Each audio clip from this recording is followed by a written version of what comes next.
Hey guys, I just want to say sorry for not posting for a few weeks, but I was on a little break and I had to focus on my studies, but I'm back now. So the first thing you guys want to do to create this really nice edit is create a 750 by 750 document. And this is going to make a square. Now you guys want to go to the PSD layer that I will link in the description to download and click and drag the background layer to your new file. Arrange this and drag it to make sure it fits. Now, add the person you want to edit. I'm using Maddie Ziegler. And just make sure it fits, and you want to try to make it pretty big because this is the main part of your edit. Next, use the quick selection mask tool and mask out your image. You can do this however way you like. You can use it with the eraser tool or just whatever you find easier to mask your image. So that's what I'm doing now. I sped up this part of the video just so you guys don't have to sit and watch me mask, but if you guys want, I can do a separate tutorial on that. Make sure you put your person above the background layer.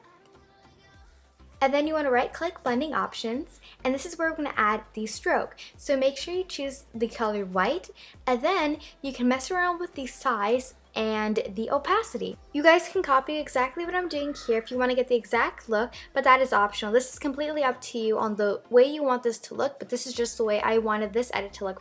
So once you're done with everything, just go ahead and click OK.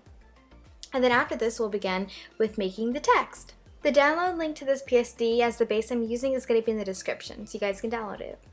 So what you guys can do is create a group folder and call this text. This is completely optional, like I said, but I just like my edits to be organized, especially if I'm making a tutorial, so it's easy to follow. And I think this is actually a really helpful tip if you guys want your edits to be easy to, locate all your files and locate everything you're using. So for the text, what you guys want to do is use the font Bebes New, and it's going to be linked in the description. And then you want to type out the person you're editing's first name, and for this case, Maddie's full name is Madison. You guys want to make this really big so it can pretty much cover the base, and you guys can move it around. So I'm actually going to put these in the middle, and then now I'm going to select the color I'm going to use. You guys can pick whatever color you want. This is completely up to you. The kind of color scheme I'm going for is a bright, colorful one, so I'm going to pick bright, colorful colors for all three of my text. It helps if you move this underneath the person, and this is actually what you want to do, is move the text underneath the person. So now go to your PSD file, right click, and then do copy layer style, and then do paste layer style, so you can have the exact same effect that I used for my text.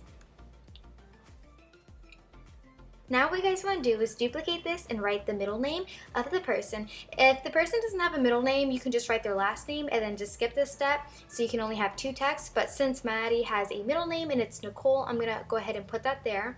And you want to make sure that the size is the same, and I'm going to use a purple for this one. Now duplicate it one more and put their last name, and I'm going to use this bright blue. You guys can use these color styles kind of thing that I'm doing. It's just pink, purple, and blue. I think those colors look really nice together.